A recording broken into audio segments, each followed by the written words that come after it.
वो लोग पूरे देश में, जम्मू कश्मीर में तो कहते हैं हम निजाम मुस्तफा नाफिज करेंगे, लेकिन दिल्ली में कहते हैं हमें सेकुलरिज्म चाहिए। तो सेकुलरिज्म इस देश में क्या है? सेकुलरिज्म इस देश के अंदर इस देशद्रोही लोगों के मंसूबे पूरे करने का एक संविधान बना दिया है कि जिसको राष्ट्रद्रोह करना हो, जिसको इस देश से गद्दारी करनी हो, जिसको इस देश को तोड़ना हो, वो अपने आप को सुबह से शाम तक सेकुलरिज्म सेकुलरिज्म सेकुलरिज्म चिल्लाता रहता है। लेकिन सेकुलरिज्म की आड़ में इस देश में 500 कश्मीर बन गए, 500 पाकिस्तान बन गए, लेकिन सेकुलरिज्म से दिल नहीं भरा। दिल नहीं भरा आपका सेकुलरिज्म से। और सेकुलरिज्म क्या फ्रॉड है? भारत की जो मूल हमारा संविधान था, उस मूल संविधान में सेकुलरिज्म शब्द था ही नहीं, सेकुलरिज्म का जिक्र ही नहीं था।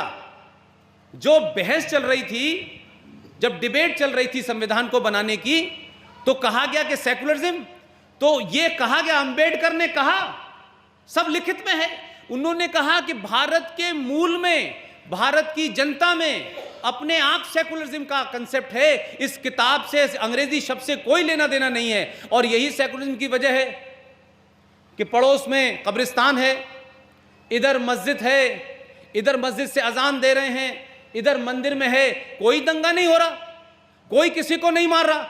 लेकिन श्रीमती इंदिरा गांधी को इमरजेंसी लगाने के बाद जब उनको ये लगा कि अब कोई नया शगुफा खेलना है, तो बगैर एक तरफा रातों रात, आज तो कोई आपको कानून पास करना हो तो देश में बवाल देखिए कि इस्लाम के मानने वाले, कुरान को पढ़ने वाले लोग, जिस तलाक की डिबेट पूरे पार्लियामेंट में चल रही है, 2 दिन से देखी होगी आपने, ये गैर इस्लामिक है। इस्लाम में इसका जिक्र ही नहीं है, इस्लाम में इसके बारे में कहा ही नहीं गया। लेकिन एक नाजायज काम को इस देश के मुसलमान 70 साल से इसलिए कर रहे थे कि उनको लगता है कि मुगल चले गए हैं, अकबर चला गया है, औरंगजेब चला गया है, हम इस देश में कैसे अपनी उस दौर को वापस लाएं और सत्ता हमारे पास हो, कैसे हम इस देश को पूरा कश्मीर बनाएं। तो उन्होंने आजकल एक नया निकाल लिया है कि हिंदुओं के 2 हमारे 200। तो आप तो 2 बच्चे आपके हैं, अच्छी बात है, लेकिन जनसंख्या विस्फोट और डेमोग्राफी का चेंज, कि कैसे डेमोग्राफी चेंज की जाए, यह एक बड़ा आतंक का हथियार पूरी दुनिया में है। इसीलिए आप मुझे बताइए कि जो रोहिंग्या, जो बर्मा में रहते थे, जिन्होंने अपने देश में उन लोगों को जो शांति से रह रहे थे, उन लोगों के खिलाफ लड़े, वो फ्रांस में जा रहे हैं, वो जापान जा रहे हैं, वो इंग्लैंड जा रहे हैं। वहां जैसे ही पहुंचते हैं, और वहां के लोग दयालु थे, उन्होंने कहा ये आ गए हैं, भूखे हैं, नंगे हैं, इनको रहने की जगह दे दो। फ्रांस में एक पर्टिकुलर इलाके को कहते हैं कि अब आप ऐसा ये जगह घोषित कर दीजिए कि यहां मुसलमान के अलावा कोई नहीं आएगा, क्योंकि वहां गिनती उनकी ठीक ठाक हो गई। तो जब गिनती ठीक ठाक हो जाती है तो सेकुलरिज्म हवा हो जाता है, और फिर कहते हैं कि यहां मस्जिद में हम लाउड स्पीकर से 5 बार अजान देंगे। तो कहा गया कि भाई लाउड स्पीकर से अजान देने का कंसेप्ट इस्लाम में नहीं है, कि इस्लाम तो 632 में मोहम्मद साहब जब नहीं रहे, 632 से इस्लाम शुरू हुआ, तो 632 में तो लाउड स्पीकर नहीं था, लाउड स्पीकर तो 100 साल पहले आया है। लेकिन क्योंकि लाउड स्पीकर से आपको डराना है, अपने लोगों को इकट्ठा करना है, लाउड स्पीकर का वही इस्तेमाल करना है जो जम्मू कश्मीर श्रीनगर में आपने किया, कि रात में आपने अजानें दी, नारे लगाए, मस्जिदों में आतंकवादियों को छुपा के रखा, उन लोगों के हथियार रखे जिन्होंने कत्लेआम किया। तो आपने मस्जिद का इस्तेमाल भी गलत किया और लाउड स्पीकर का इस्तेमाल भी गलत किया। अब सुप्रीम कोर्ट ने एक आदेश दे दिया है, भारत की सुप्रीम कोर्ट भी महान है। सुप्रीम कोर्ट के पास समय इस बात का है कि सबरीमला जो मंदिर है केरला के अंदर, सालों सदियों पुरानी उनकी रवायत है कि भाई इस उम्र से इस उम्र की महिला नहीं जा सकती वहां, इस उम्र से इस उम्र की महिला फला टाइम जा सकती है। लेकिन सुप्रीम कोर्ट में को इस बात की चिंता है कि सबरीमला के अंदर जेंडर जस्टिस, यानी महिलाओं और पुरुषों के बीच में समानता की बहुत चिंता है। चलिए माना भाई, लेकिन सुप्रीम कोर्ट को चिंता क्यों नहीं है कि मस्जिद में मुसलमान औरत और मुसलमान मर्द एक साथ नमाज पढ़ेगा? यह चिंता सुप्रीम कोर्ट को क्यों नहीं है? सुप्रीम कोर्ट को एक तरफा चिंता क्यों है? सुप्रीम कोर्ट को इस बात की चिंता है कि मुंबई में दही हांडी की लंबाई कितनी है, उज्जैन के महाकाल पे पानी कितना चढ़ेगा। लेकिन सुप्रीम कोर्ट को इस बात की चिंता क्यों नहीं है भाई कि इस देश में पिछले 150 साल से और आजाद भारत में पिछले 70-80 साल से एक जगह है अयोध्या में जहां भगवान राम का मंदिर का झगड़ा है। मैं इसमें एक बात बड़ा साफ कहता हूं, मंदिर था, मस्जिद थी, इसका फैसला खुद कोर्ट ने करा लिया।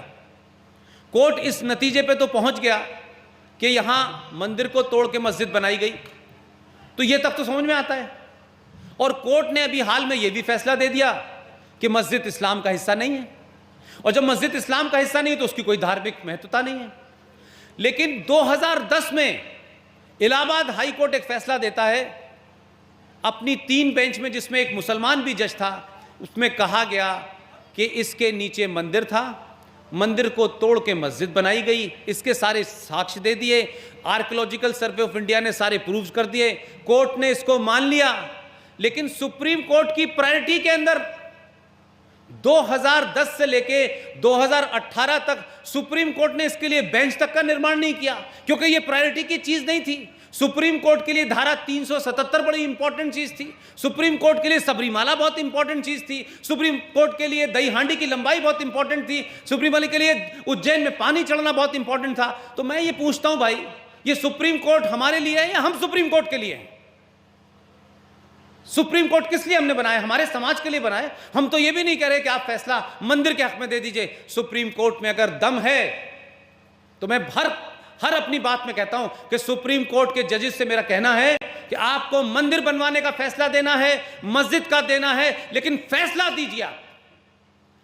यह 50 साल तक नहीं चलता रहेगा कि सुप्रीम कोर्ट के जजों को बाद 2.5 महीने की छुट्टी हो गई, फिर 3 महीने बाद कुछ और हो गया, फिर और कुछ नया आ गया। एक सुप्रीम कोर्ट का जज गया, उसने बेंच बना दी, वो दूसरा आया तो उसने तोड़ के तीसरी बेंच बना दी। मैं कह रहा हूं कि आपको राम जन्मभूमि के मामले में जो फैसला देना है, फैसला तो दीजिए, ये तो देश तय करेगा वो फैसला सही है या गलत है। सवाल यह है कि आप इस देश को बेवकूफ कब तक बनाएंगे?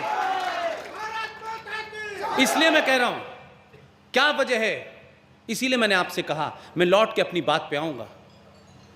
मंदिर का निर्माण तो उस दिन हो गया था जिस दिन पीवी नरसिम्हा राव के देखरेख में एक कई 100 साल पुराना खंडर ध्वस्त हो गया था। लेकिन मेरी चिंता मस्जिद और मंदिर से ज्यादा है। मेरी चिंता यह है कि जो लोग 800 साल गुलाम रहे, जिन्होंने टॉलरेंस की दुनिया में ऐसी मिसाल पैदा की है जो किसी देश में नहीं है। अमेरिका में भी चले जाइए, जापान में मालूम है आपको, एक विशेष धर्म के लोगों को वीज़ा ही नहीं दिया जाता। वहाँ कोई मस्जिद का चक्कर ही नहीं है, वहाँ कोई ये प्रॉब्लम ही नहीं है। लेकिन पूरी दुनिया में हमने तो उन लोगों को भी दिया, हम लोगों ने तो उन लोगों को भी कहा कि आप बस जाइए जिनको पूरी दुनिया ने मारा, पूरी दुनिया ने मारा। और यही वजह है कि 2 किस्म के लोग होते हैं, एक होते हैं एहसान फरामोश और एक होते हैं एहसान मानने वाले।